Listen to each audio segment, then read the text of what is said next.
If you look at your current social circle right now, do you sometimes feel like, okay, maybe I do not have the greatest people in my surroundings, in my social circle?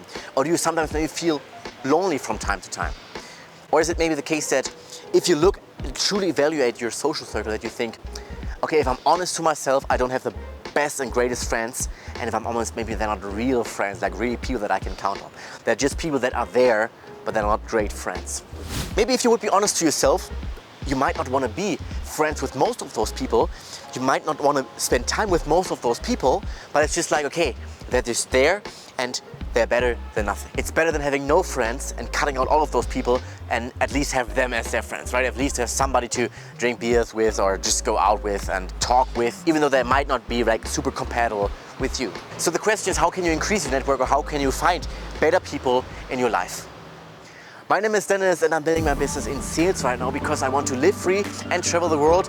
Right now, we are in Medellin, Colombia. And here on YouTube, the goal is to document everything, like the whole journey, the ups, the downs, the in-betweens, and also, of course, share my learnings that I will make on this journey. So if this is interesting, you can consider subscribing. And now, let's continue with the video. So I thought about this a bit before I was shooting this video right now.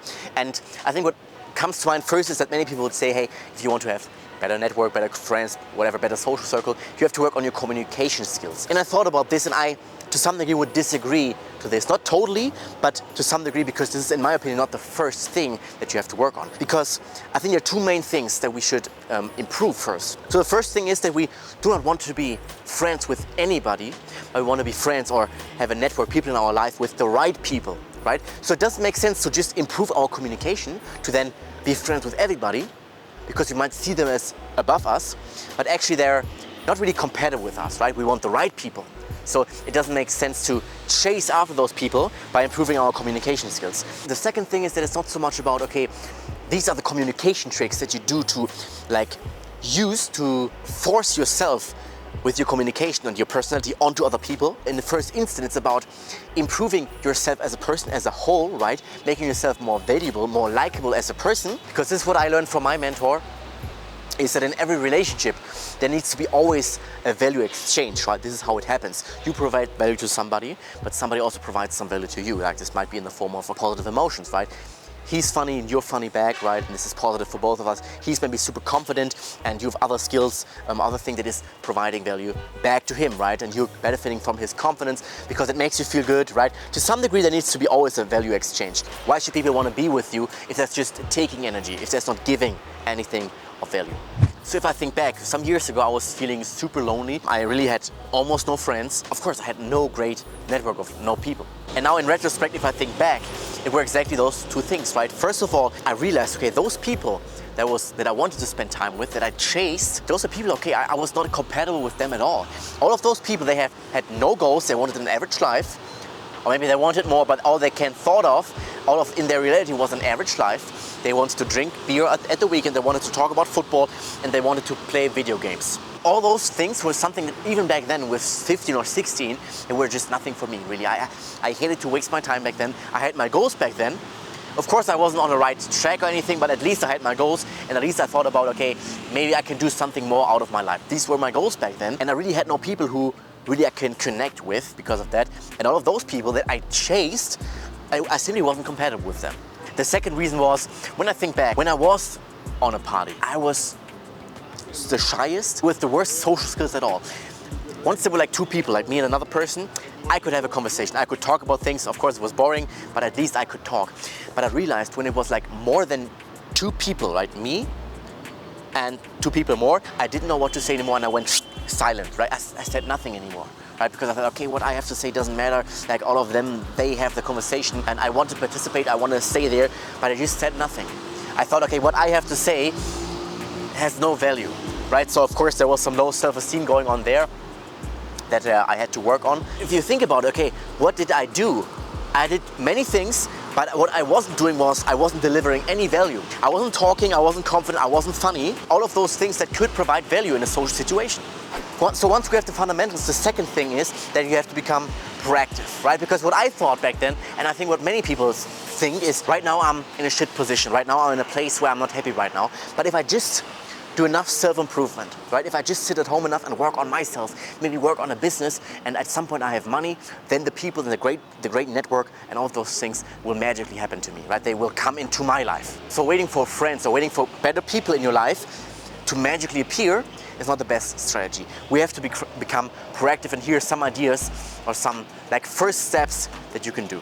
All right, so the next point is, let's say you have like completely no social skills and you're like, you don't really have any value that you can provide because you haven't worked on your like value as a person. Can you really expect that, let's say point number one, you search the right people, that once you found those right people, okay, he might be compatible or she might be compatible with you, that you then have great social skills and that you then can provide some value. Of course, you cannot expect that, right? Because this is something that needs practice. We have to learn this. We have to maybe go out there and like train this a bit. So this is the first thing, go out there and practice, right? And this is the very first thing.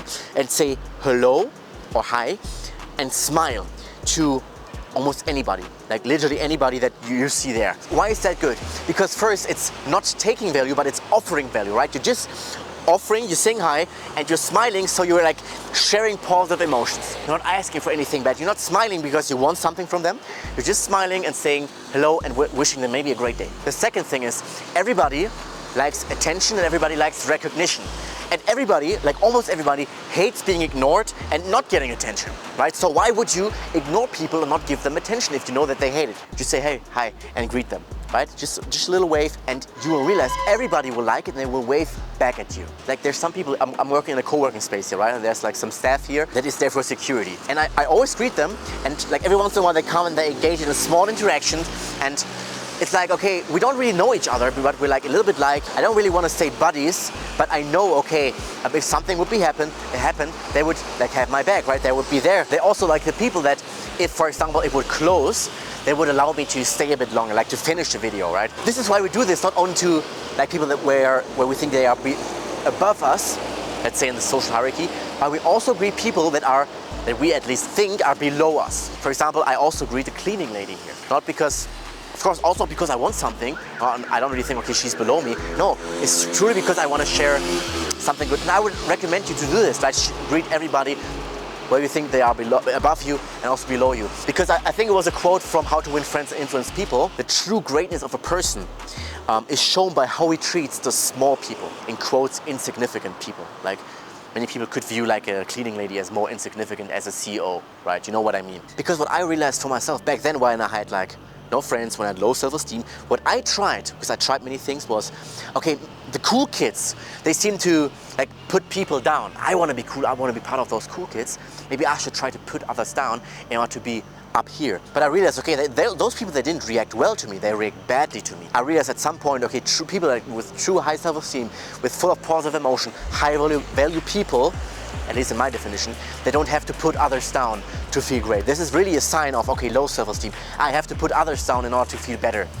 But then the question is, okay, if you practice, or if you have to practice in order to become good at something, how often are you really practicing anything? If you are shy, if you think, okay, you don't have the best social skills, then it might be a smart idea to go out and actually talk to strangers. Not only to the same people, maybe to almost nobody when you walk out. Go and talk to strangers and start a conversation with them. For example, fitting to the background here, this is where I always get my coffee, and I always start a little conversation with the barista, right? I talk to him, and it's almost like a little friendship, let's say. We found out that he was learning Chinese, and maybe if you're longer on this channel, you know that I also at some point learned Chinese. Forgot most of it, but here there were like few words that we can exchange with like almost like instantly a connection.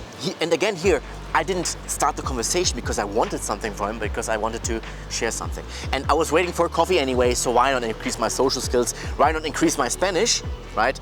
Maybe a bit of Mandarin also. And the great side effect was at some point he invited me, or he gave me a free coffee. Or if you even want to go further, if you're outside, you might see a cute girl that you really like. Why not go over and say hi to her and try to talk to her? Because first, again, you can improve your social skills, right? Become better at talking, and you might get a number and maybe see her more often. And I think this topic of, okay, talking to girls has a little bit of a negative connotation to it. But I think if you just think about it like very rationally, there's literally no downside to it, right? Because first, okay, you improve your social skills, so you become better as a person, as a communicator. Second, okay, you can get rejected, but there's like literally nothing happens, right? So no downsides. But there's the upside of, okay, maybe you meet a great girl that is really compatible to you, and you might be compatible to her. So you might be exactly the type that she searched for because you're a great guy, you're working on yourself, not the type of guy that just drinks beers. No, but she might be searching for a guy exactly like you. Or maybe if you're a girl, the guy might be searching for a girl like you that is going to the gym, that is working on herself, that is working on the mental health, like on the spiritual side, like the emotional part, all of this stuff. Because I truly think that if you're a great person, if you're a great guy, maybe if you're working on yourself, like on the health part, on the emotional side again, there's nothing bad that you're doing to the other person if you go over and introduce yourself. All right, and last but not least, like some general things that you can do to like become more likable or to come across better in way of social skills, right? So the first thing is that we do not want to try to be interesting, but it's better to be interested in the other person. This is also a quote from How to Win Friends and Influence People. They said something along the lines of, you can make more friends in 2 months by being interested in other people than in 2 years by trying to make other people interested in you.